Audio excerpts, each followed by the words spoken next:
Bhagwan Sri Sathya Sai Baba says, if you wish to lead a sacred life and have sacred experiences, you must engage yourself in sacred actions. The good and evil in the world can be changed only by the change in actions. Transformation of society must start with transformation of individuals. Dear sisters and brothers, today we have amidst us a noble soul who has not only lived a life of love and service, but has also helped and led many aspirants on this journey of transforming self to transform the world. Today's Satsang is graced by none other than His Holiness Swami Sri Atmanandaji Maharaj. Swamiji was born in June 1951 into a conservative Brahmin family of Odisha. In a childhood surrounded by 7 sisters and numerous cousins, he spent most of his time in an ashram established by his maternal grandfather.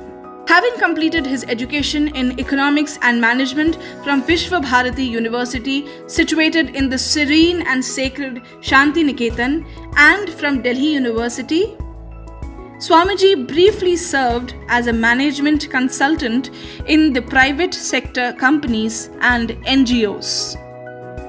But soon, his kindness and empathy drew him towards social work for the upliftment of the underserved. After his marriage in 1977, he dutifully lived a householder's life for a short span of less than a decade.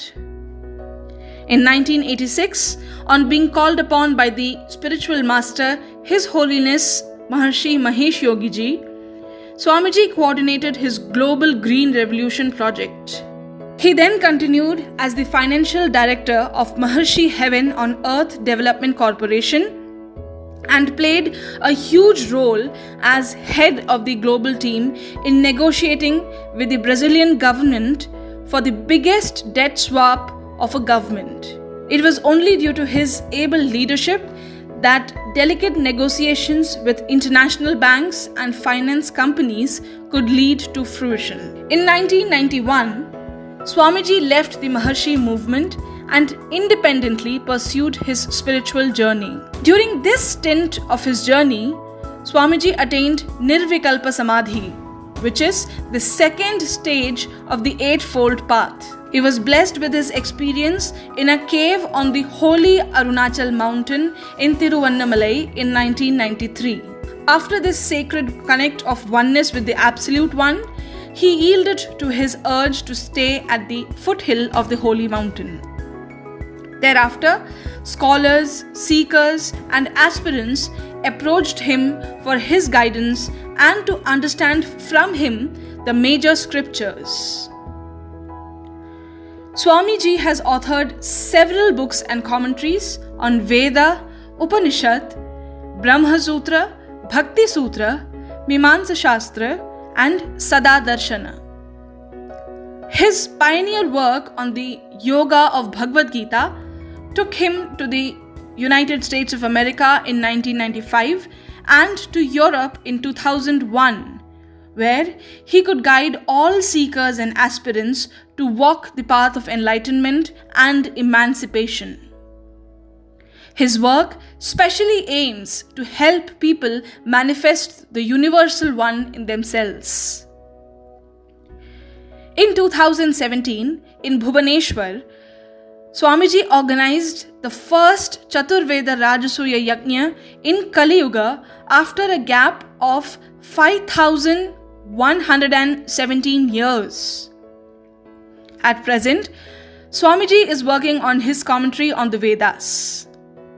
He has dedicated his time to overseeing the Veda Vidya Gurukulam, guiding Brahmins in performing the daily Chaturveda Brahmakunda Yajna, and other works aimed at guiding spiritual seekers and scholars.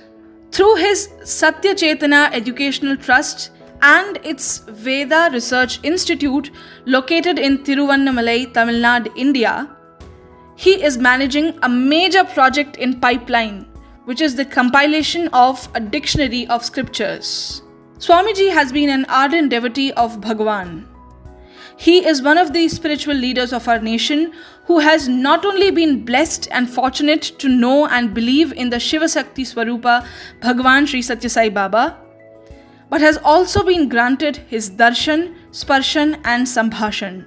Bhagwan Baba himself, in his immense grace, has guided Swamiji in his spiritual journey hitherto. We feel greatly privileged to have the gracious presence of such an enlightened soul. We now request His Holiness to share his insightful and sublime thoughts on the avatar of the age, Bhagwan Sri Satya Sai, God in human form, who guides us on self-transformation. His Holiness and His service, Swami Shri Atmanandaji Maharaj. Jai Sai Ram.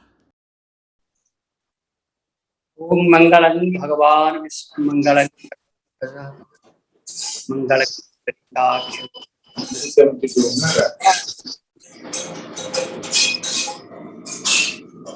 My humble obeisance to the lotus feet of the God incarnate, Sri Satya Sai Baba, whose grace and guidance and transmission has transformed me from a humble, half-lighted, half-baked human seeker,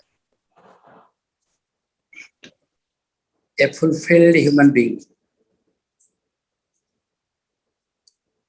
And on this rare occasion, I feel doubly graced by Baba. I was just thrilled. Every cell was filled with ecstatic joy when first I saw Baba. It is such a beautiful revival of my days with His Holiness. I took some time to actually overcome this ecstatic feeling of union and communion with the fountain head of love, wisdom, and truth.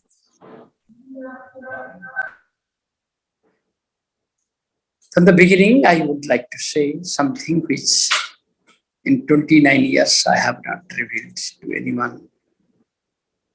But today, after seeing Baba, I remember those days of 1975-76, when he showered his immense grace and gave me hours of time to sit near him, to listen to him. But I was not listening anything actually, I was just feeling him. Two great enlightened masters have shaped me, formatted me in this life, whom I feel in every cell. The first is Baba Satya Sai. The second one is His Holiness Maharishi Movement. Although I have my Guru, but I have never met him in this life because he left body before I was born.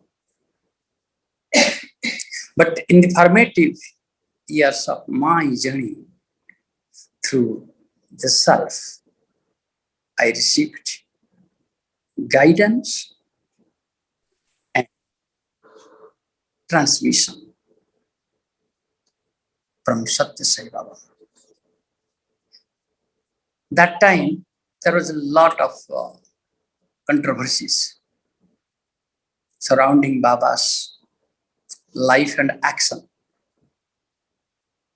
I was a student in Delhi, When I wanted to come to Puttaparthi, my professor asked me, why you are going to someone whose life and actions are full of controversy? I humbly asked the professor,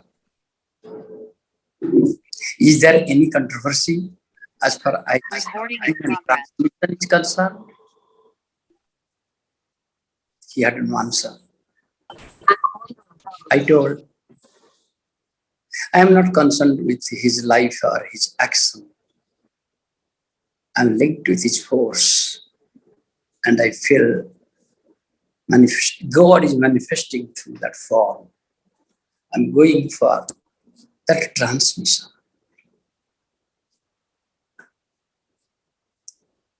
Today, whole world knows that I am the founder of Satyachetana mission and movement. It has become a global movement. My closest people still do not know. But today, I think the time came to tell the whole world. The name Satyachetana was written by Baba in his own hand. When he directed me to go to Rajasthan for social work, and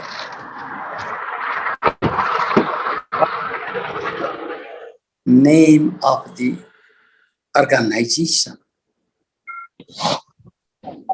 and kept a piece of paper and wrote it, Satyachetana.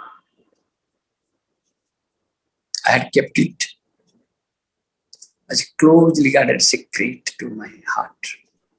But today, after seeing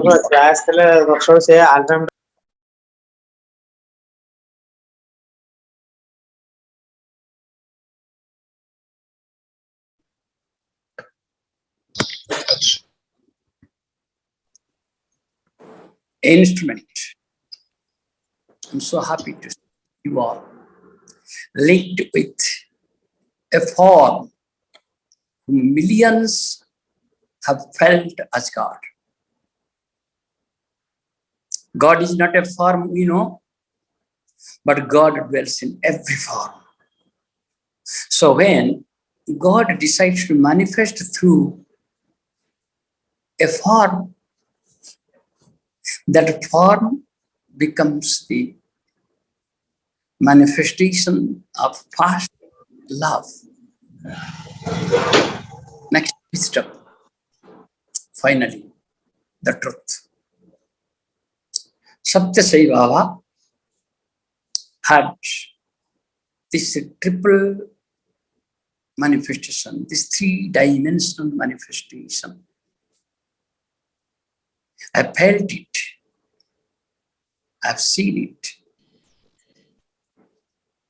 That is why when anyone asks me,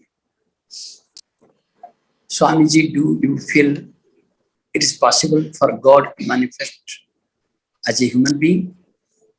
I have always said, yes, because Satya Sai Baba is the living example. Another important point I would like to reveal to you all. Now, I heard about somebody telling about me that I started Jagya, this, all that. Actually, this inspiration for a Jagya, the direction that came to me from Lord Jagannath. But when I was not sure whether it was a direction from God or it is just a fantasy of my psychic being. That night, I saw the dream of Baba. That piece of paper I have still kept. Baba came in dream and said, you are born to revive and inform the Jagyas and the Vedas. It is so rare that to see a couple of hundred, as I see, there are 288. We all are connected with that one source, one form, whom we not only believe as the embodiment of God, but we feel He is God. For me, Baba is still present because through my thought, through my action, through my response and through my interaction, even through my reaction, I always feel it is He who is transmitting His force. As you all heard now, I'm a student of management, I'm a student of economics. I did not have any special study of any scripture except Bhagavad Gita. But when I sat and I listened to Baba, I felt as if the entire scripture of the whole humanity is flowing from his mouth and entering into me. Baba has taught us not through words, but through his own life. Just now we saw he himself serving food to the poor and the downtrodden. Just now, you saw that video. I was struggling to control my tears because when God bends to serve man, this whole humanity is blessed. Man bending to serve man, we all know, we all do. But when God bends to serve man, when God bends to lift the fallen, the whole earth is realized. It is his immense grace that has enabled us to feel him. It's not possible to feel God without God's grace. So, we are really, we are blessed. And this project that you all are joined, leadership training. What is leadership actually? Leadership is there is someone who is showing to others what is to be done, how it is to be done. And how can there be any leadership greater than the leadership that shows the path to the soul? Baba was that. When in a 1985, on the 60th birthday celebration, I was in Puri. Without telling anyone, I just sneaked out of home, took the train and I reached Puri. And what I saw, many of you might have not have been born even that time. I could not. After seeing what I saw, I can never say Baba was a human being.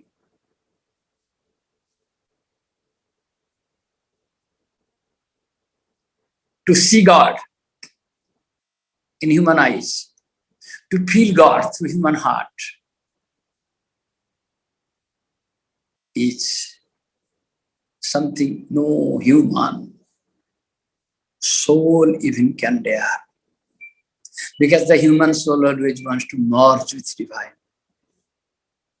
but to live with, to work for, and to see God through our human eye. It's not possible unless He grants it. Arjuna wanted to see God, but what God said, you can't see me, Arjuna. In this eyes, I will give you celestial vision. So you all who are able to actually see God in that form called Satya Sai, you definitely all have the celestial vision of God. It's not possible to see God through a human form unless God has been gracious enough to give us that power to see.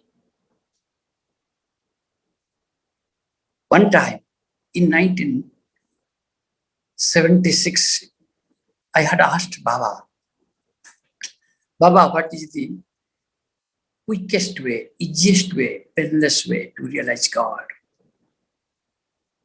And Baba had given me an answer, which became my mantra. He said, feel God in every form. Try to see God in every action. And whenever you have nothing else to do, just think that you are with God.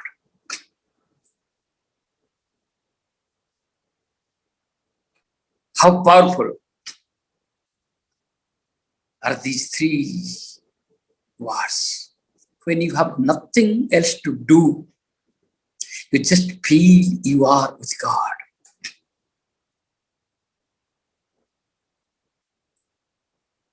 That has transformed me. I will never say that my sadhana has made me what I am today. I will say it is the grace of God in human forms that has made me what I am today. And it began with Baba.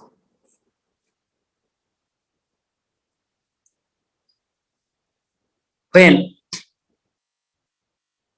he was surrounded by millions of devotees, thousands of people around. Just imagine. Those of you who have seen Puttaparthi, those of you who have seen Baba, to a virgin body, you can just imagine the crowd. And I'm sharing one small incident that has become a divine event in my life. In a 1985, 60th birthday celebration, I think a couple of million people had assembled in Puttaparthi. And we were so intoxicated with God ecstasy that bhajan was going on. I completely forgot. I could not go for breakfast. I could not go for lunch. I was in a different state. And around, then I came back to my room. I had no way of feeling anything. Around 10:30 in the night, a person came and knocked at my door. I opened. He told, Baba has sent prasad for you.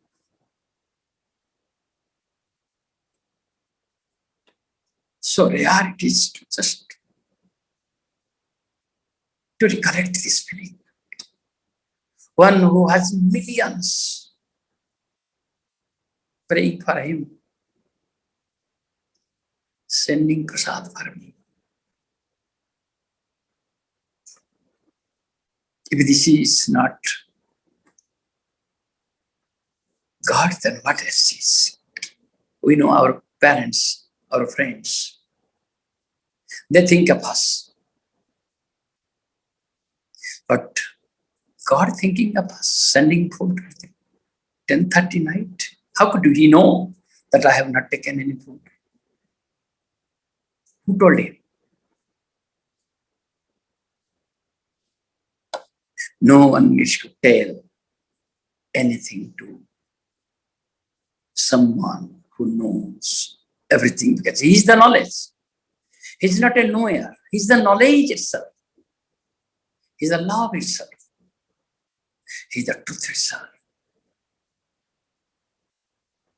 So, by a chance meeting, a chance connection, even if unknowingly, if we get connected to the source of love, light, and the truth, we become that. Our scriptures say, Jadrshi bhavana jasya siddhir bhavati dhadrshi. Lord Krishna says, Jo jasabda saiva sa. And Baba says, simply serve. Service is manifestation of love. Don't make any distinction. When you serve, feel you are serving God. Through service, you will become God.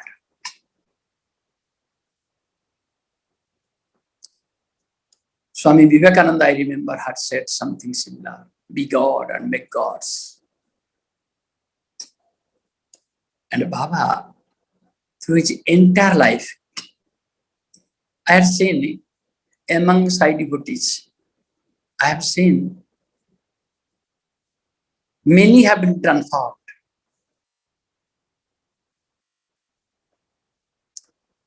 Another simple instance I'm telling from my life. I was in Titlagarh. My second daughter was 3 months old. She developed green dysentery. And my brother himself was a doctor. He said, no hope. We should be prepared to lose the baby. But they had kept in their house Sai Baba's photo, and they do weekly Sai Bhajan. His wife said, no. In Baba's presence, a child can't die. We'll pray to Baba, and the bhajan started. I've seen in my own eyes, I'm telling you all today. Vibhuti started falling. So much Vibhuti started falling, we had to collect it in our hand, and one whole food plate was full. People say these are miracles. During his lifetime, these deluded human beings have said so many negative things about him. But I'm a living human being. I have seen. I'm not calling it as a miraculous power. In Yogasiddhi, I'm not calling that. I'm calling the manifestation of the grace of God. Vibhuti started falling all over. And my brother's wife brought a banana leaf, poured Vibhuti on it, put the baby 3-month-old girl, and took some Vibhuti, put in her mouth. From that moment itself, the diarrhea that was happening every 4-5 minutes stopped. That girl today is a management consultant living in Denmark, married. We all call her this Baba's daughter. I had no sons. I lost 3 male child mysteriously after birth. Within 24 hours of birth, all the 3 children, all the 3 sons, they will suddenly start vomiting, blood vomiting, dead. I had been to Baba. Baba looked at me. You look sad. What has happened? I told, nothing, Baba. Tell me. I told, sitting in front of God, can I feel sorrow? So many things are happening. Baba, I'm not feeling anything except a sense of pure bliss. Baba said, there is certain karmas. It got neutralized. You start serving the orphans. Take care of the orphan children. That became a command for me. I started an orphanage. I and my missus, we took care of these orphan children, those who were thrown. Many of them were from unmarried. Now I can hear. And suddenly, mysteriously,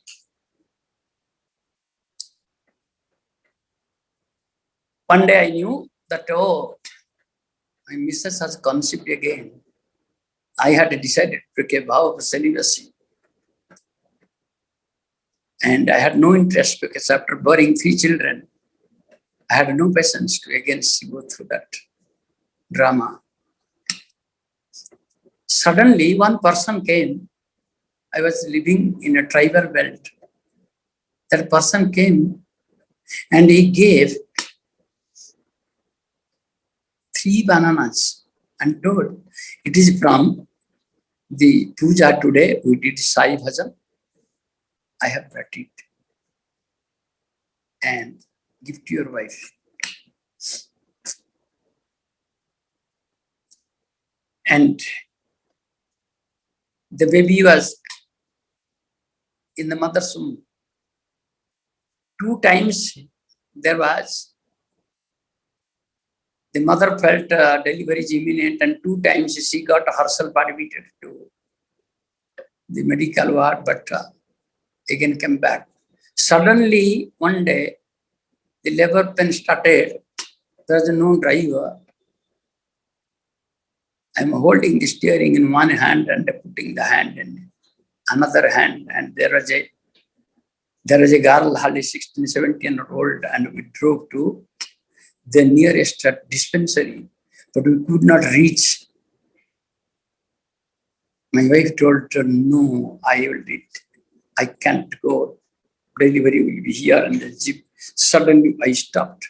And wherever I stopped, immediately one lady came out and she uttered Sai Ram. She said, no, I did not know. She took her, lifted her into the house. And within 3 minutes, a boy was born. That was Thursday. Sai Bhajan is going on in her house that day.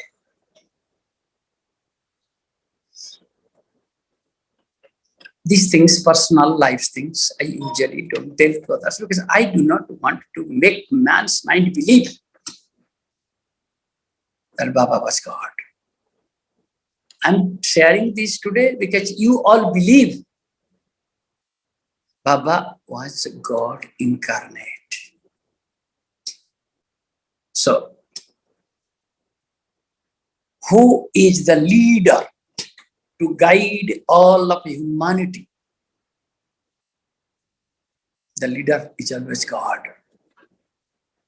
So this leadership training, what you all have launched, it is actually launched by Baba. And how can it achieve its purpose? If we focus on the awakening of the human soul within. If the soul takes the leadership, then there will be a new consciousness, a new manifestation on earth. Soul should take the leadership.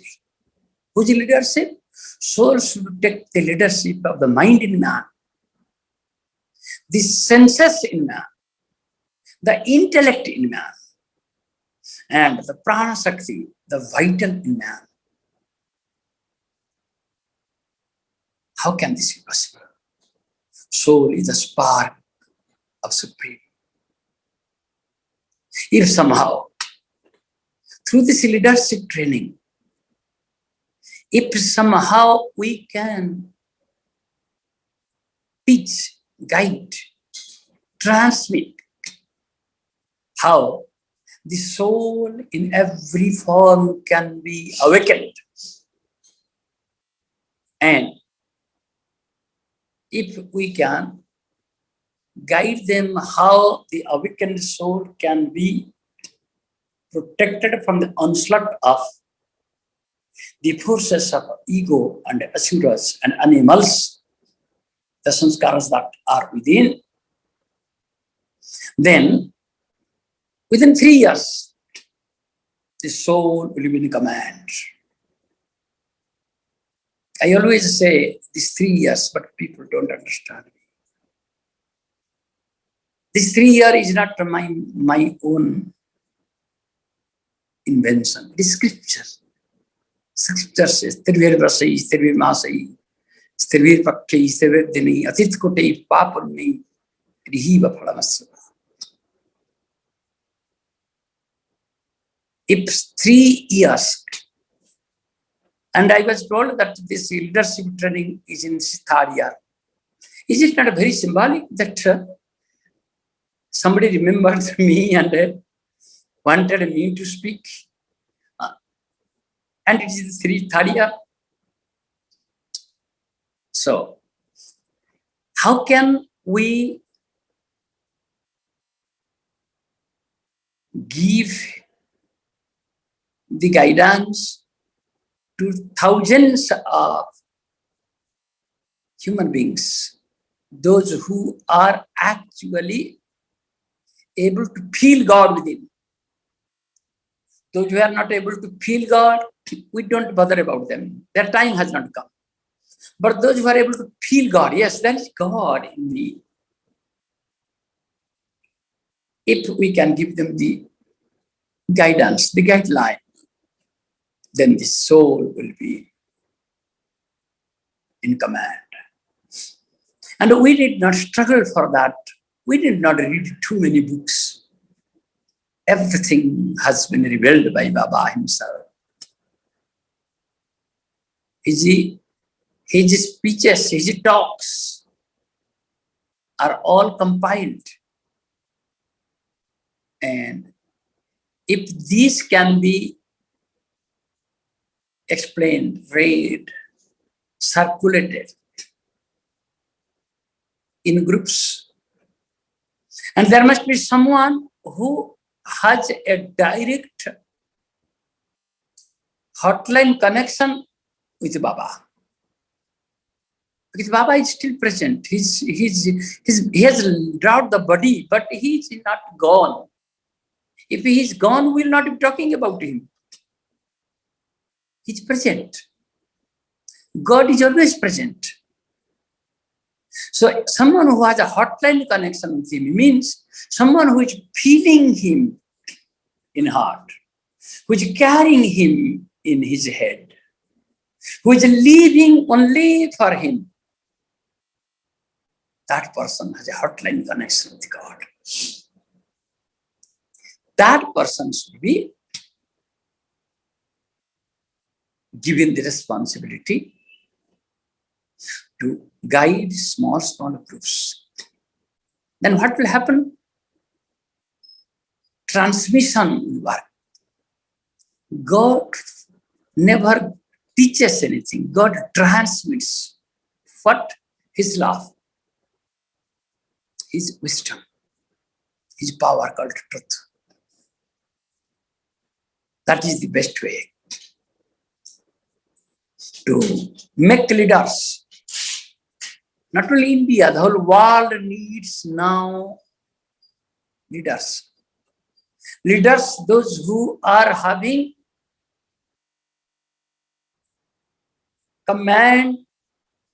power to command the senses in them, the mind in them, the intellect in them. They are true leaders.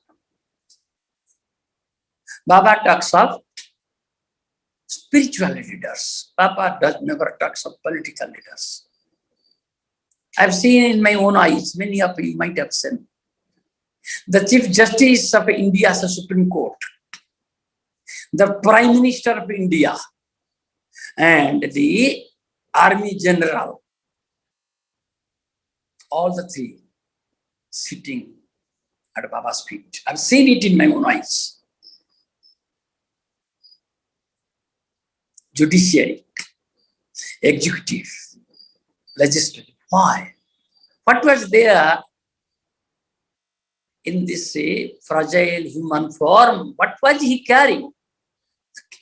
That it brought the highest of judiciary, the Army General, and the Prime Minister of a billion people on earth to sit at his feet. What was this power? We have to just remember that we have been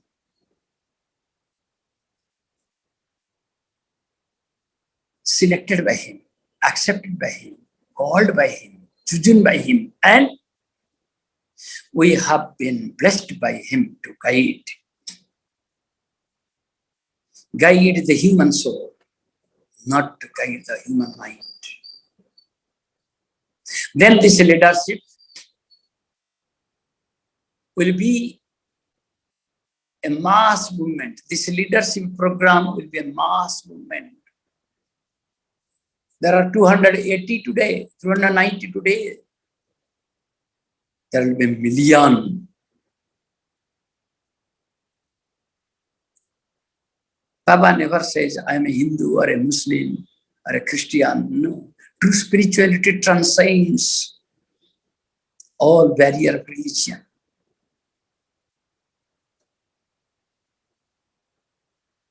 We, all of us who are connected with his divinity, we know what spirituality is. We know what spirit is. So if we will join together through our aspiration, through our collective will, and through our collective endeavor to spread this message of love and truth and knowledge, we will be truly manifesting Bhagavan in our life. This is what I aspire. This is what I pray. And this is what I give to all of you as my blessing.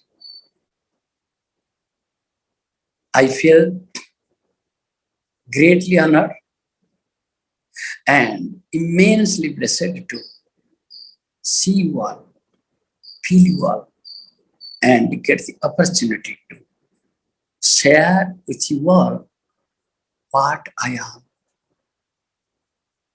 Who I am is not important. Nobody ever bothers to know who was this Satya Sai. Everyone feels fulfilled simply by feeling what was Baba.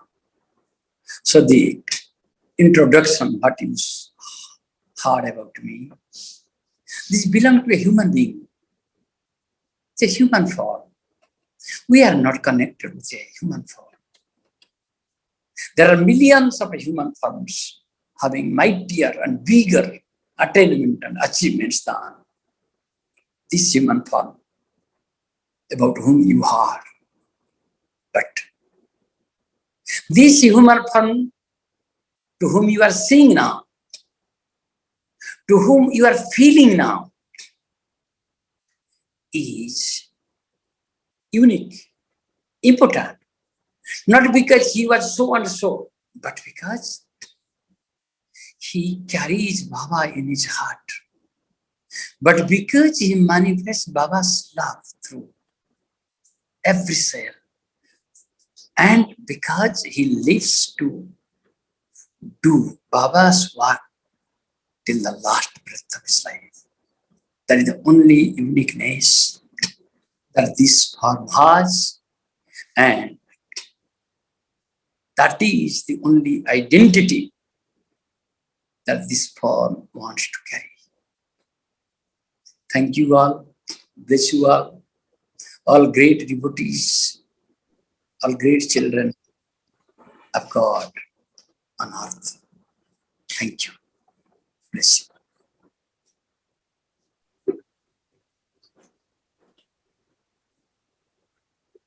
Subhada, can we move on to the question and answer sessions? Swamiji will have a few questions from the participants. We'll be very happy if you could answer. We'll take about 10-15 minutes. Yes. We'll end with the Shanti Mantra. Hope it's okay with you. Subhada.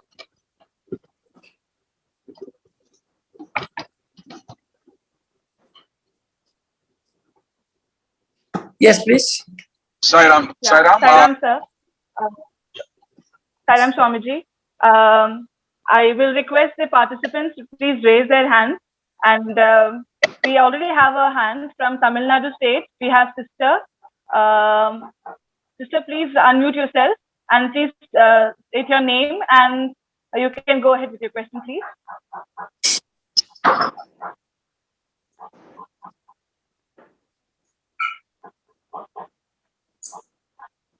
Sister Nalla. Okay. Sister Prerna from Madhya Pradesh.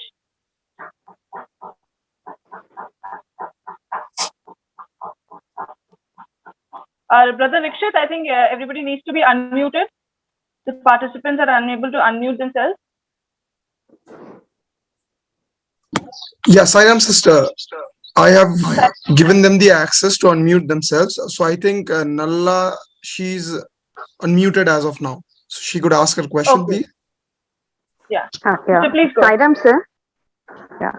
Sairam, sir. Swamiji. Please Yes, ask your questions to Swamiji, please.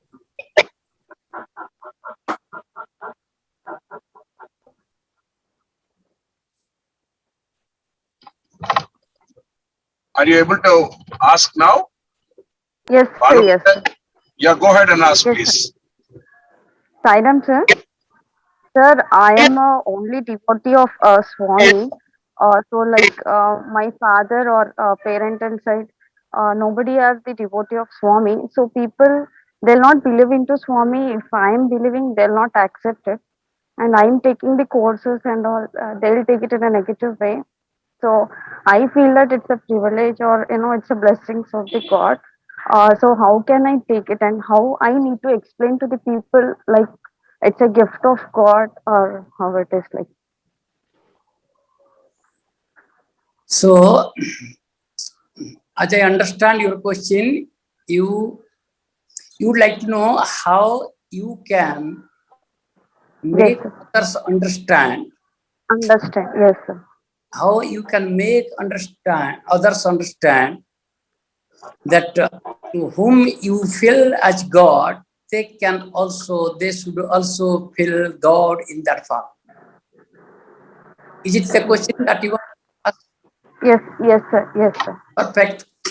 It's a very good question. So I would say that when a child is not willing to take a pill because it may taste bitter, what the mother does? Mother says, is sweet coating, or mother somehow motivates the mind of the child. Okay, this is all in the ordinary human life. We do that, but we are talking of something which is beyond human mind. God dwells in the heart of man, not in the head. So, the easiest way, the most powerful way to bring someone to God is to transmit God's power to that person. And the most powerful transmission is the transmission of love. So those who are not accepting Baba as God or X, Y as God, it is their mind that is not accepting. Or it is their vital that might be revolting. But their heart, we cannot say that there is a human being on earth in whose heart God is not there. There cannot be anything in this universe where God is not present. And God is present in you also. So if you feel to bring someone to God's fold, you should think how best you can transmit God's power to that form. I have done it very successfully.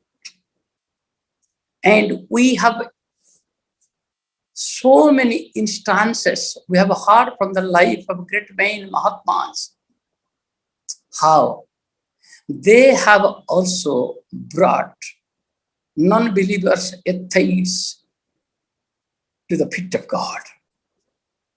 What was their power? Their power is knowledge, not through scriptural knowledge, only through transmission of love. Lord Krishna had said this to Arjuna. In the 11th chapter, he said, neither through study of scriptures, means it, not through path of knowledge, not through austerity, not through charity, only through one-pointed devotion. Arjuna, one can see me, one cannot tell me. So what is devotion? Devotion is love. So my point is, my suggestion to you is, because I have applied that in my life, that if you feel that there is a potential devotee who is not able to come to God because he's not feeling the power of God, there is something blocking in his system, then we transmit our power of love, our God, an iota, a drop, an ounce of our pure love. If we transmit to that person, then the thickest and the strongest wall of resistance will collapse. I have done it many a time to dozens of people. And Baba has also demonstrated this all through his life. If you read Baba's life, you see, there are great scientists, very learned people, those who are constantly speaking ill of him. Whether anybody in the world can say that, yes, I have this proof for recording that Baba has said this nasty thing about or this negative thing about that person? No. Because Baba was established in unity consciousness. Veda can never enter there. So you apply this technique and you will succeed 100%, because this experiment I have done already, and every time it has worked.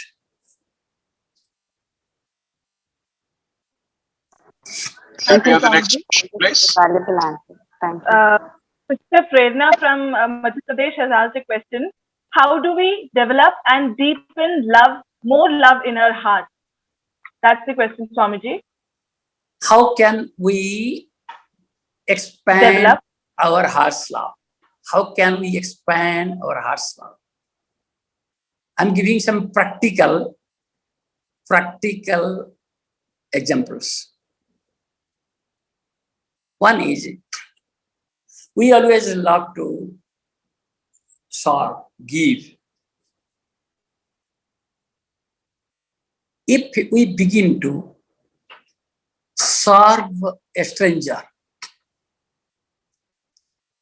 we give someone who is not expecting from us, but is in need. And while we are serving, while we are giving, whether it is a soothing word, or a dry chapati, or a handful of rice, or a piece of cloth, or just a coin from our purse.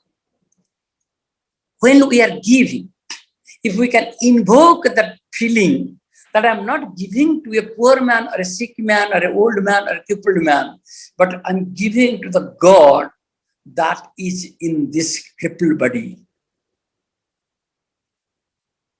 this will definitely expand our heart.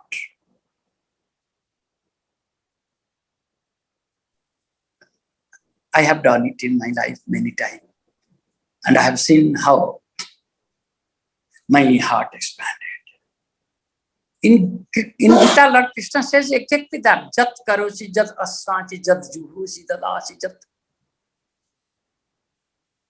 tat kurusamat arpanam.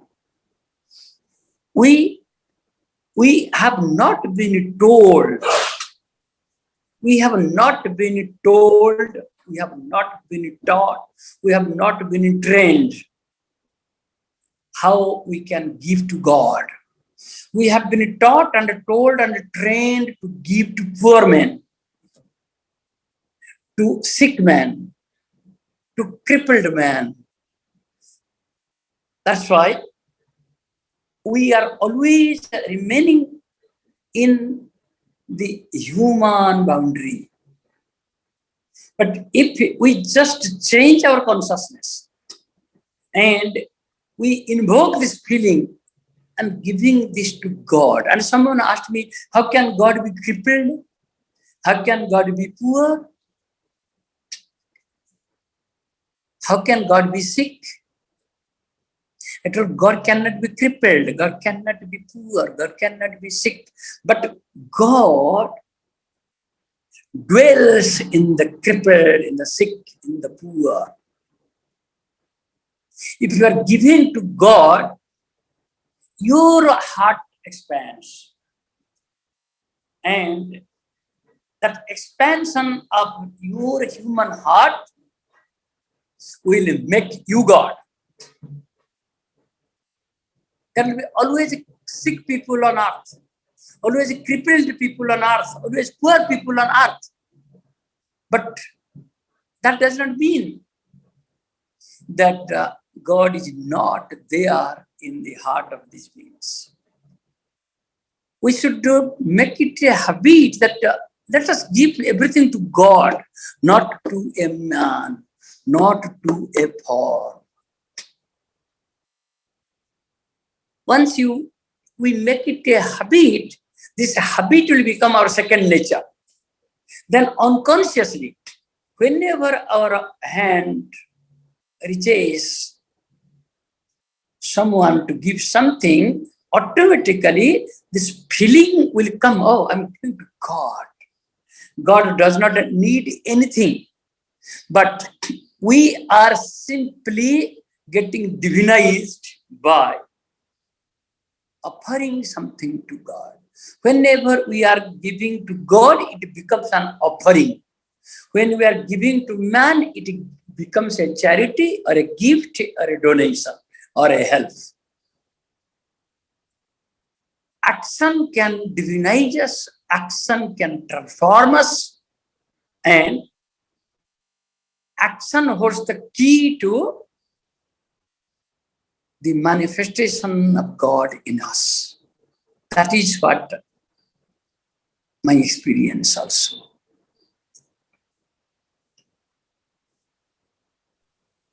Thank you, Swamiji. Sister Vibhuti from Haryana, please unmute yourself and ask the question. Saram, Swamiji. I have a question.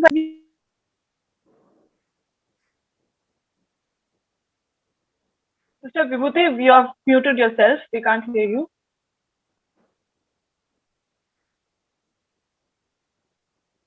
Hello? Saram, Swamiji. Yes. Can you hear me now? Yes, please tell me. Yes. Yeah. Swamiji, my question is about when we meditate daily, sometimes our meditation is very good, that we almost feel Swami. But sometimes our meditation is not so good. So what do we do instead of that demotivation when the meditation is not so good, to continue the practice of meditation? Okay. Can just leave what Doctor? Yeah. She's She's asking the question. Yes. Please, Sorry? please tell the question. Yes. Please. I'll repeat the question, Swami. She's asking, sometimes the meditation that we do when we think of Swami, the meditation is very good. But there are times when we are not able to meditate up to the mark. So in those times, how do we live up to the expectation of meditation that we are? How do we motivate ourselves in those cases? Yes, yes. So you want to know why the quality of a meditation differs from time to time, sitting to sitting. Sometimes when we meditate, we go very deep. Sometimes we are not able to go deep. The reason is, when we meditate, our human system is controlled by a three-dimensional energy wave. We call it Sattva, Rajas and Tamas. So there are times when we are in the Sattva cycle. If we are sitting for meditation when the Sattva cycle is predominant in our system, we go much deeper. Okay? But when we are meditating, if that time the Rajas cycle is going on, it will be distracted. We go, would not stick to it, and we come out. And when the tamas phase is going on, we can meditate, we sit for meditation, I will feel sleepy. So the first thing I would like to say is, first just find out your guna cycle. Every human form has its own cycle of the guna. So what time generally your sattva phase rises, generally what time the rajas rises, what time the tamas cycle rises, you first find out that. Then habitually meditate at the time when sattva cycle is rising. If you can do it just for 3 fortnights, which is just 45 days, you will be established in meditation, meditative track. At what time? When your sattva is rising, the sattva, the gunas comes and go, one after another. But every system, the cycle differs. Some people may have sattva in early morning, but some people may have tamas in early morning. Some people may have rajas in the evening, but some people may have rajas in midday. So you have to find out to your own guna cycle. For this, you should consult Bhagavad Gita, chapter 14, Gunatraya Vibhaga Yoga, they are the symptom of a Rajasic cycle, Tamasic cycle, Sattvic cycle, what the person is generally likely to feel. These are explained. And you make an attempt to meditate when your sattva is rising. It may not be same time every day. When you are established in a meditative state, you can meditate even when your tamas phase is going on, and still you will be able to go deeper. This is a practical suggestion I'm giving. I've given to all my students and devotees who have come to me, and 99% of them have reported me, yes, yes, now I am able to meditate. Thank you, Swamiji. Swamiji. Thank you, Swamiji. Yeah, Swamiji, we have a question from a brother from Chennai. Yes. Yes. He wants to meditate or take the name of Swami or Sai Baba, but he doesn't want to add Om or any other syllable to it. Is that okay? Is that the right form of Nama Japam? Is what he's asking. To meditate on the form Baba? Yes, to do Nama Japam, he wants to take Swami's name, Sai Baba's name, but he does not want to add Om or any other syllable. Is that the right way to do Nama Japam? Is that okay? Absolutely, there is no need to add any Omkar or Sa, because Sai Baba, this itself carries the force, because there was a human form who right from the childhood was taught godliness, God consciousness. It does not need to be charged. They are like a Namah Shivaya. You can say Namah Shivaya, you can simply say Shiva, Shiva, Shiva, Shiva, Shiva, Shiva, Shiva. That also is effective. Ram, Ram, Ram, Ram, Ram, Ram, Ram. That is effective.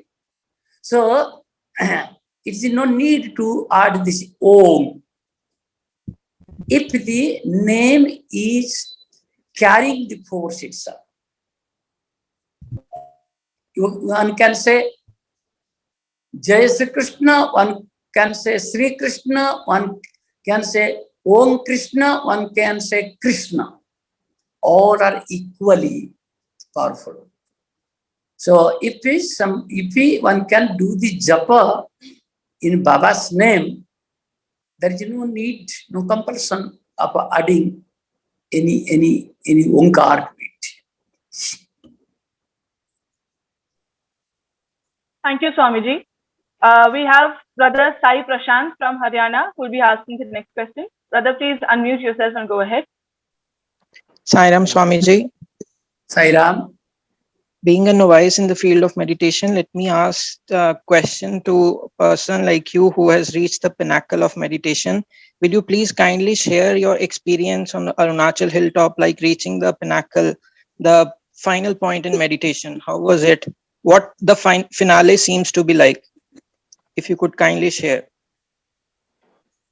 Let me know whether you meditate regularly. Pardon, Swamiji? Do you meditate regularly? 5 days a week, Swamiji. 5 to 6 I try, but sometimes on and off, like 2 to 3 days I miss. So can you please tell me what is the experience you have during your meditation and after your meditation? Because before I tell you, I would like to speak to a language that you can understand. So that's why I'm asking this, not to test you, but to know how I can answer you so that you can receive what I will be sharing with you. Yes, so yes. What do you feel during meditation and what do you feel after your meditation? Prior to meditation, there are plethora of thoughts going in mind. And after meditation, it is a bit of rest, calmness in the mind. Like from for the preparing for the day, like it gives me a bit of rest, bit of calmness, serenity to prepare for the day. Okay, so I will say you are in the very fast beginning phase of meditative state.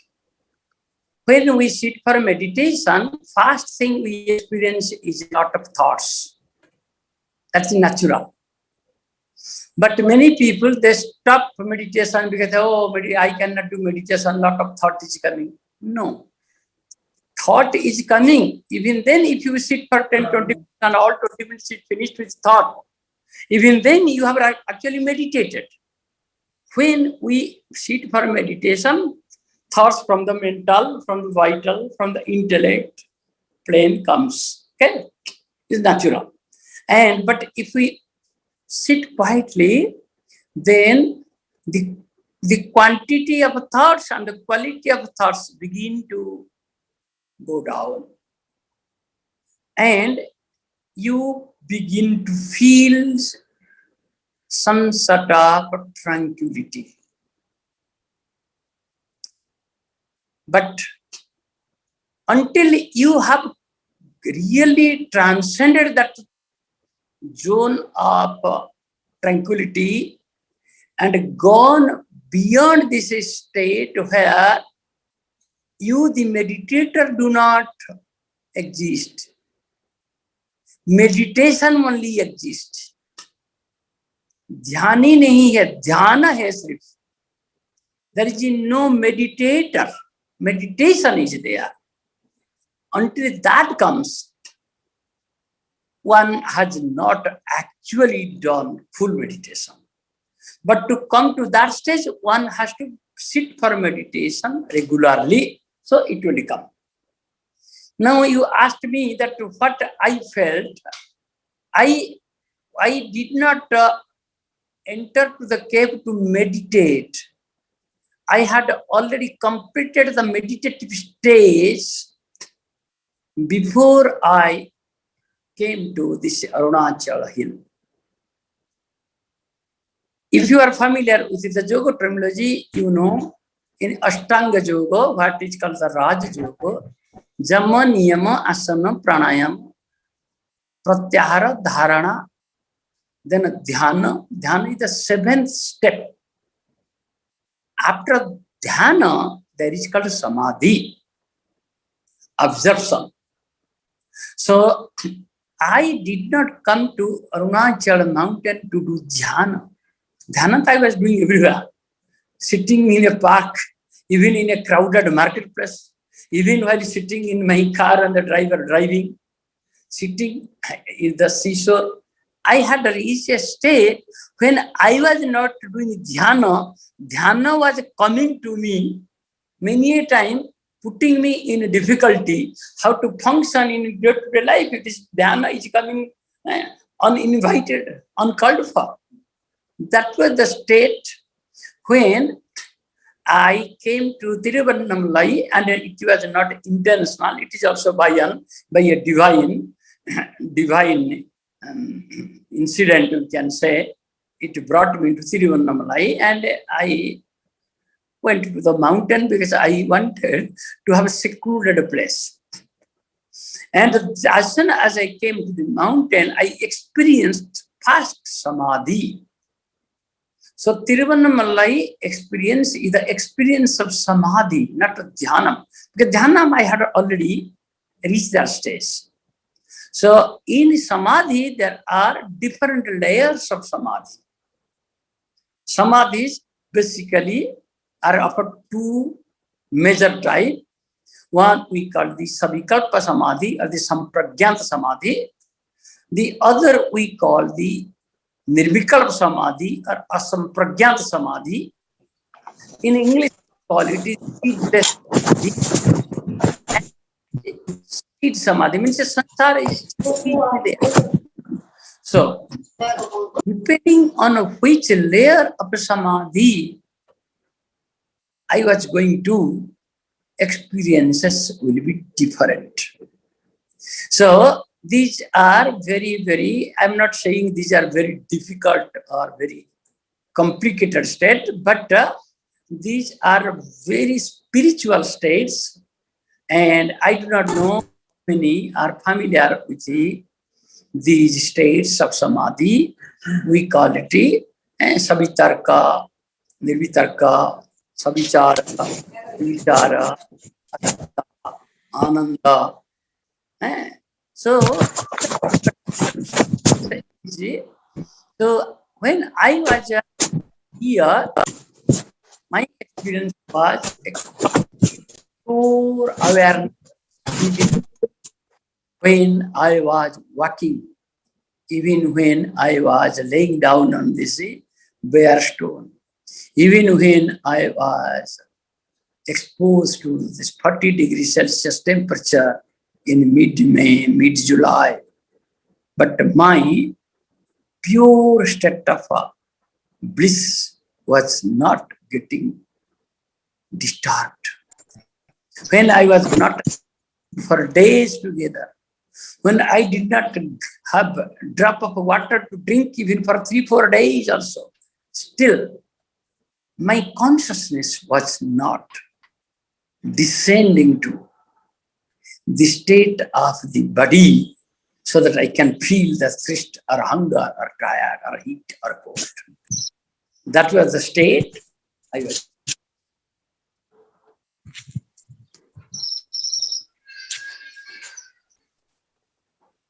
Thank you, Thank you, Swami. Swami. Yeah, Swamiji, we have a few more questions on the chat. One of the questions is, everyone says Arunachala is the center of the energy and the hill is very Shiva himself. And Baba had also mentioned Arunachala in his first bhajan and not any other Jyotirlinga. How should we pray to Arunachala for his grace? We should follow what Baba has taught us. Arunachala Siva, Arunachala Siva, Arunachala Siva, Arunachalam. Om Namah Shivaya, Om Namah Shivaya, Om Namah Shivaya, Shivaya Namo Om. That's enough. This is Baba only who created this rhythm. Arunachala Siva. He never said Himalaya, he never said this Kedarnath, Badrinath, Gangotri, he never said. Why? Because he knows. Because he himself is Shiva Swarupa. Baba was Shiva Swarupa. So that's why he said Arunachala, because he is Arunachala. Aruna Achala. Unmoving. Aruna Achala. Joined together is Arunachala. So that means one who is never deviating from his state of pure Advaita state. We have seen Baba was so vigorously involved in everything. But if some of you might have noticed when the bhajan is going on, Baba was immersed in his state. Because he was immersed in his state, we all were dancing and jumping with joy of God ecstasy. In Sai Bhajans, Sai group, the Sai Kirtan, that was one of my most favorite on Thursdays. I have to find out whether in Tiruvannamalai there is a Sai group or not. Because that is in Kali there is a district president also. Swamiji, there is an organization, there is a district president also, Tiruvannamalai, who is stationed in Tiruvannamalai. So I will be happy to see them. And some Thursday I just go to listen to this Sai Bhajan, the chanting. I will definitely tell them to invite you, Swamiji. Yes. I will ask them. Right. Subhada, do we have any more questions, Subhada? It's 11:25. Yeah, but I think we can forward these questions to Swamiji. Yeah, and you can have the last question and then we can close. Right, Uncle. I think Brother Binoy Sarkar, please go ahead and ask your question, the final question of the day. Sairam. Sairam, please go ahead. Sairam. Sairam, please go ahead, brother. Swami ji मेरा question है, how can I find my सद्गुणा time? How can you find my सद्गुणा time? Sattva. The time of Sattva. Oh, how can you find your Guna cycle. Yes, yes. Oh, I would do because it will take time. I can link you with someone who has been trained by me. I'm seeing here this Rama is here. I'm seeing Rama. Can you please give some time to him and teach him how to find out when Sattva is rising, when Rajas is rising. Okay, so some preliminary and practice you do, and then if opportunity comes with Baba's grace, maybe I will be having some time to personally talk to you.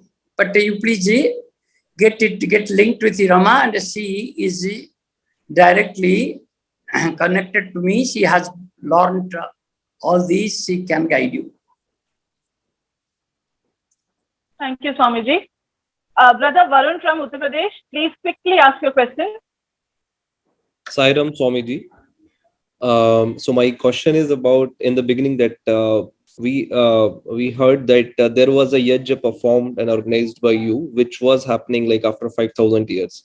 So can you please it is more exciting to know some experience of that, and it is like very surprising, it's something that happening after 5,000 years itself. So if you can just share the few things about it, if you can just throw some light, I will be very glad.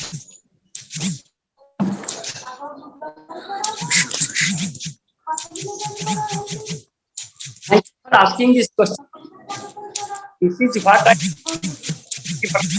type. Yajna. What is actually Yajna? Yajna is invoking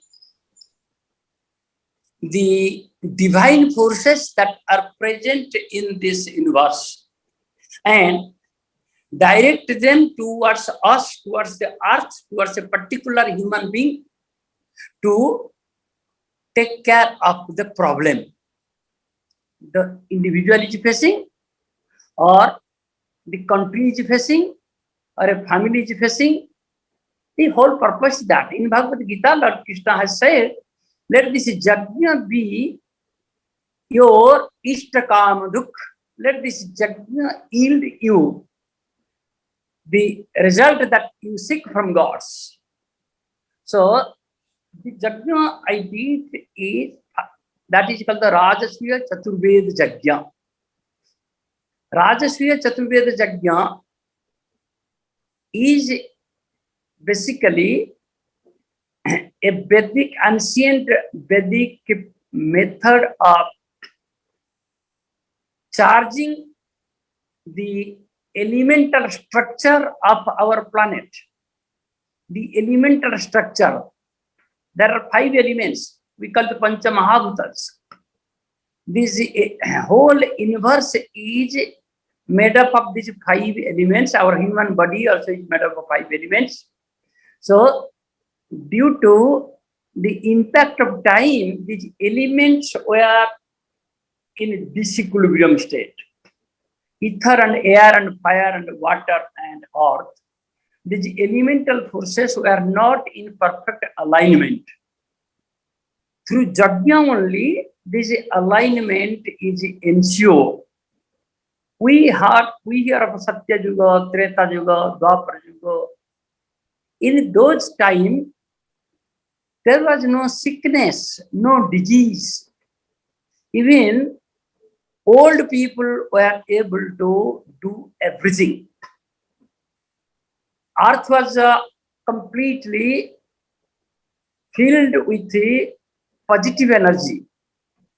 Why that was happening? In Treta Yuga also 75%, Dwapara Yuga 50%, Kali Yuga is 25%. That's why we are having sickness, disease, problem in old age, death, accidents. All these are actually due to the imbalance in the elemental structure, either in the human form or in our earthly structure. So Rajasviya Yajna is performed once in every 1,000 years. The Veda says a Rajasviya Yajna should be performed once in every 1,000 years to keep the elemental structure in perfect harmony, perfect equilibrium. But for 5,000 years, nowhere in the world this Yajna was performed. That which was supposed to be performed every 1,000 years was not performed for 5,000 years. So what is that? The Vedas are having 100,000 mantras. But at the end of one cycle, 1/4 of the mantras got extinct. So original Vedas have 100,000 mantras or hymns. At the end of Satya Yuga, 25,000 was gone, 75,000 remained. At the end of Treta Yuga, another 25,000 gone, 50,000 remained. In the end of Dwapar Yuga, 75,000 gone, 25,000 remained. But at present, Kali Yuga, our scripture say, is having a lifespan of 432,000 years. 4,32,000 साल Kali Yuga का समय है. But when I saw the Vedas, we have barely 20,000 mantras available to mankind. Where are the other 5,000 gone? It has become extinct. Why? Because if the elemental harmony is not maintained, these mantras, which are actually the forces, positive forces, they get depleted. Symbolically, for the human man's understanding, we say these mantras are gone. So I decided, this knowledge came to me after my Nirvikalpa Samadhi only. Prior to that, I did not have this knowledge. So I decided, why not we do a Rajasviya Yajna? Rajasviya Yajna means there will be 100,000 oblations. And in all the Veda mantras. And it should be done in the right procedure. That was followed during Lord Rama's time, Lord Krishna's time. And it was a massive work, first mental and intellectually, first to find out the mantras. I traveled all over India, from Kashmir to Kanyakumari, from Sikkim to Gujarat. Everywhere, wherever I heard there is a Gurukula, there is, I traveled and collected nearly 2,700 mantras that were extinct and prepared the book. It took me more than 1 year.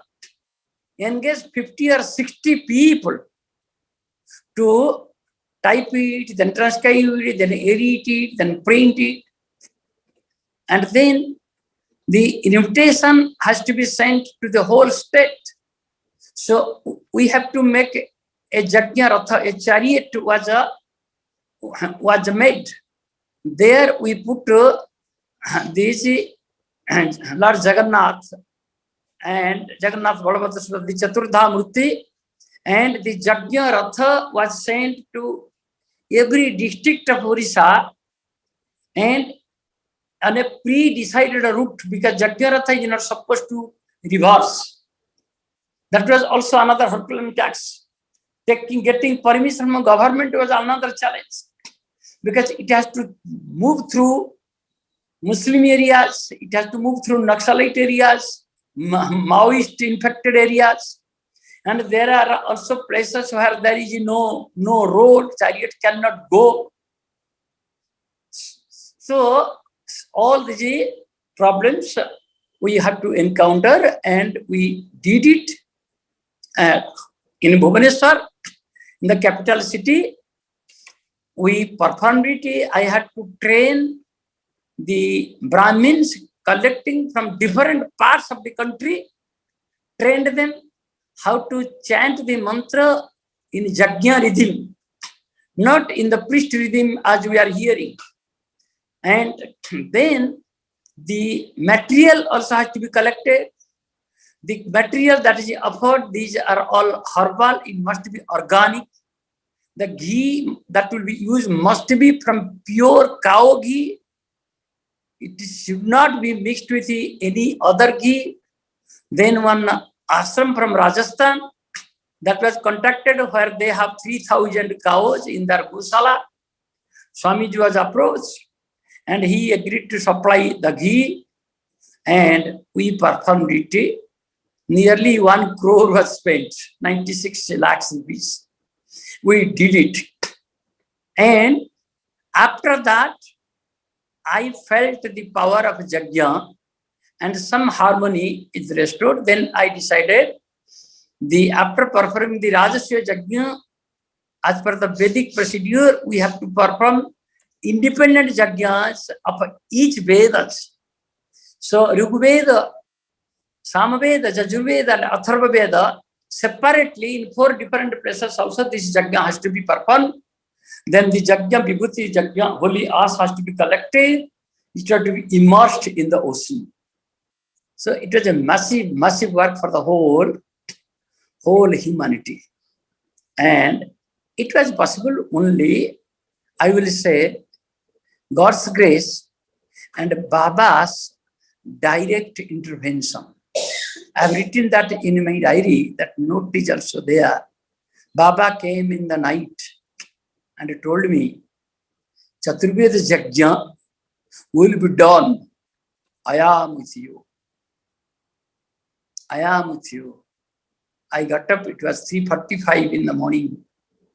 With the tears flowing from my eyes, almost eyes closed, I wrote it down. And after that, I got information, oh, you have to go to Maharashtra, Santa Gyaneswar's village, you will get this. You have to go to this Uttarkasi, you have to go to this Godavari, you have to go to this Krishna and Vijayanagaram. This information started coming through different ways. I did not know 90% of these people. So who did it? His Baba did it. I did not see any other saint coming, Mahatma coming or Rishi coming, telling me, I am with you. Baba came and told me, I am with you. Chaturveda Yajna will be done. And it is done. Those who have participated in it, they know it is an experience of the lifetime. Such opportunity will not come again. We have many videos of that. And we composed a Yajna. As the Yajna Ratha was going, what will be the chorus chanting? If any one of you interested, I will ask our Vishnupriya to send you some of the video clips and some of the audio cassettes. You all can listen that. You can see that. Thank you, Swamiji. We have one last question, Swamiji. Which is that, can you please share your experiences with Mahavatar Baba? My experience I have already told. I have already shared. Okay. Uncle, Gopi Uncle, Swamiji, we are asking about the experience of the Mahavatar Baba of the Himalayas, whom you have met personally and who was Babaji Maharaj. Babaji Maharaj. Okay. That happened. This is the question that has come from Sridhar. Sridhar is also on the call today. Yes, he is still living. Nobody can say how old is he. Some say he's 10,000 years old. Some say he's 100,000 years old. You can actually see Mahavatar Babaji in your naked eye. I saw him in my naked eye. I was living in Uttarkasi, and in those days, I was going into frequent meditation. So I was getting two saints came and they wanted to stay in the same cave where I was staying. And because that was my very formative stage, so I was searching a secluded place. Then I walked down and I entered into a place which was like a little forest area. That Himalayan area you have all seen, you can know that. There I was meditating because I had learned Kriya Yoga from Swami Harinandagiri in 1974. He taught me Kriya Yoga. And one of the saints who came to stay there was a Kriya Yogi. And he was doing his third Kriya. And that time, what was happening, anything anybody is doing, I was finding that experience in me. I'm telling you, I see a crippled man and my hand will be also like him. And someone will come and say, why your hand is like that? Oh, then he will push it. I'll say, no, my hand I cannot bend. But he will come and he will push it and it will come. Then only I will know, I am not crippled. Someone is hungry. I have taken full stomach food, but if I see a hungry man, I will again feel hungry. That was the state I was going through. So when these people did Kriya Yoga, I felt this third Kriya activation in my spine. And I left them and I walked to that little forest. There I sat on a stone. And I started doing my Kriya.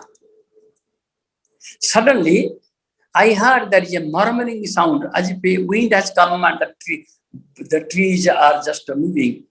I opened my eyes and I saw in front of me, like a midday sun, that much of a effulgent light. It is like a column of light on a stone. And I was in a half awakened, half trance state. My eyes are opening then closing because Kriya is getting activated. I saw and then I thought, what is this? Then I looked above. There is no direct sun's rays falling.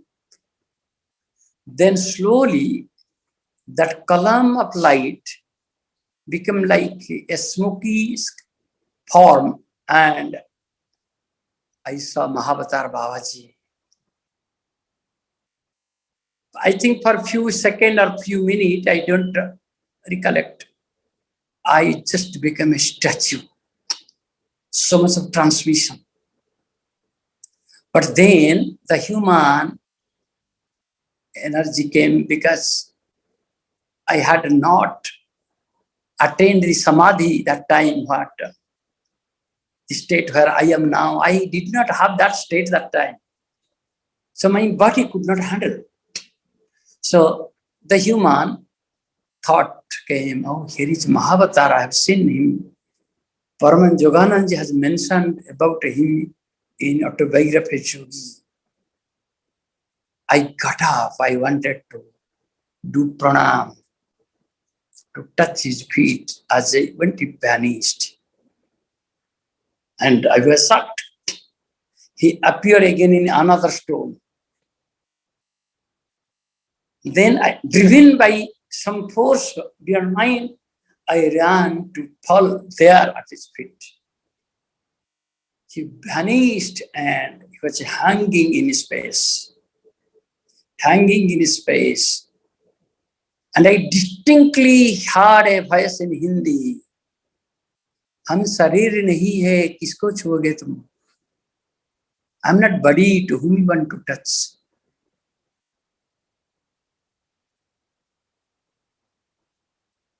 After that, the entire sadhana entered into a different track, which I cannot share. now the time has not come for me to share that track. Maybe sometime it will come, like today coming, how Satyachetana came from where. Life of a human being is full of personal secrets. Life of a divine being is full of esoteric secrets. Personal secrets, our mind always wants to know what is his secret, how much money he's having, where he's going, what he's doing, is he loving me, is he angry with me? These are all human mind. Esoteric secret, even if it is revealed, human mind cannot receive it. So it has its own time of revelation. So Baba's life is full of esoteric secret, cosmic secret. Through our human mind, we cannot know him fully. That's why in Gita, Arjuna said, "Oh Lord, thou only know thyself." One time Baba was explaining in Bangalore, in Whitefield, this verse of Gita. Name vidusura gana prabhavangna maharsaya ahang adi hirdevanam maharshirangcha sarvasa. Neither the gods nor the seers know me. I am the beginning and the origin of all gods and seers. He was explaining, he was speaking in Telugu. But you understand, I don't understand anything. I can't speak a Telugu word, but everything he was speaking, I was understanding. I was receiving. While explaining it, he suddenly became silent and there's a glow around him. It lasted for 10 minutes. And there must have been more than 10,000 people who were listening in Bangalore, Whitefield. Vibhuti started falling and we all started chanting the bhajan, Sai bhajan. Many of you must have the, I think, privilege of seeing him in form. 280, 90 are today participating. I think, Gopiji, you must have seen Baba in form. Yes. Most of the participants in this group have seen Swami in form. Perfect. Oh, that is why I am feeling such joy. Seeing in Most form of them. someone Most of them. but manifestation of God. No more human birth for any one of you. Oh my God. Sai Ram. Sai Ram. No more human birth. Just please retain this feeling that you have seen God in form. No more human birth. Okay, so Yeah. it was Sai Ram. very soul fulfilling session. I feel very grateful to you that you called me to speak to you all. I never had thought that I will be speaking all these things to anyone in public.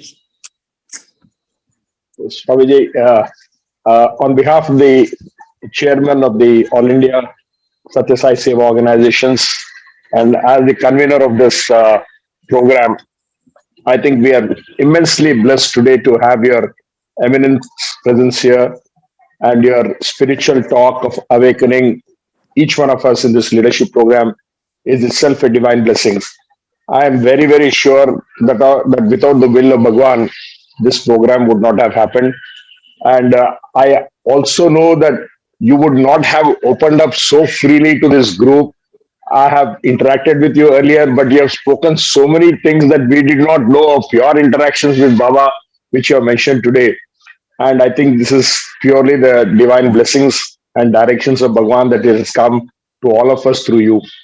And I also want to specifically thank my brother Sridhar, who actually suggested that I should call you on board for this program.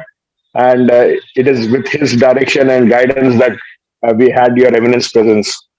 I'm sure that there are a lot of questions that will come up, and I would ask my team to basically track down all the questions, and I will send it to Sister Vishnupriya, who has been a great help.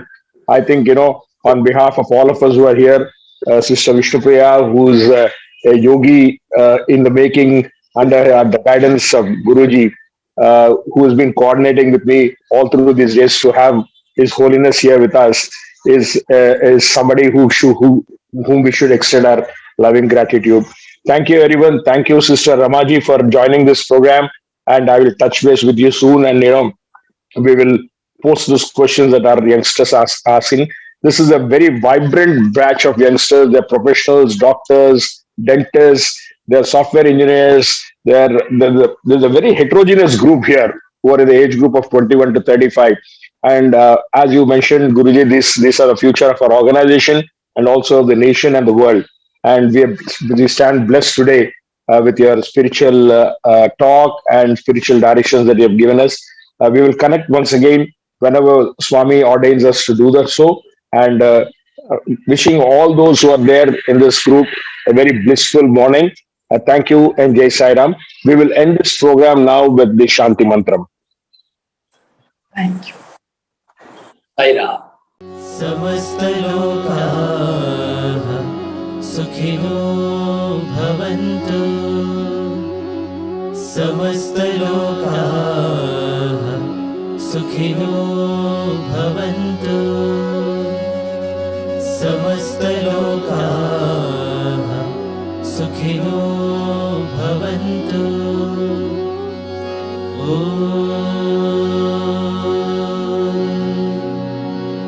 शान्ति शान्ति शांति। जय बोलो भगवान श्री सत्य साई बाबा जी की।